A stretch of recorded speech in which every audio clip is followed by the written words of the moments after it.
हाय, मी अश्विनी. आजचा हा व्लॉग आहे काबो दे रामा या साऊथ गोव्यामधल्या एका प्लेस विषयीचा. तर सकाळीच ब्रेकफास्ट वगैरे करून आम्ही या प्लेसला जायला निघालो. आमच्या रिसॉर्टपासून साधारण 1 तासाच्या अंतरावर काबो दे रामा हा बीच होता. इथे काबो दे रामा या फोर्टवरून हा समुद्राचा व्ह्यू इतका सुंदर दिसतो ना की इथे सतत बसून बघतच राहावंसं वाटतं.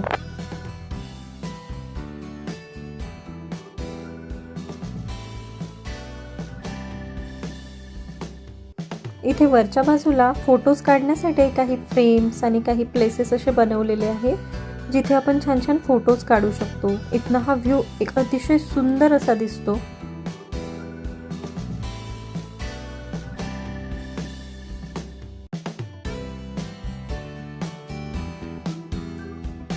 त्यानंतर 5 ते 7 मिनिटाचा ट्रेक करून खाली उतरलो की आपण पोहोचतो या समुद्र किनाऱ्यावर.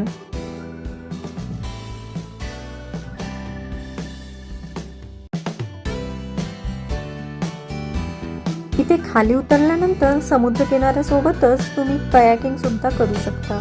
इथे असलेल्या बॅकवॉटरमध्ये कयाकिंग ही ॲक्टिव्हिटी अवेलेबल आहे. आम्ही केलेल्या कयाकिंगचा एक छोटासा व्हिडिओ तुमच्यासोबत शेअर करते आहे. आजूबाजूला मस्त हिरवीगार नारळाची झाडी आणि हे थंडगार बॅकवॉटरचं पाणी यात हा कयाकिंगचा अनुभव खरंच खूप सुंदर होता. तर तुम्हाला हा व्हिडिओ कसा वाटला हे कमेंटमध्ये नक्की कळवा. चला भेटूया पुढल्या व्लॉगमध्ये. धन्यवाद.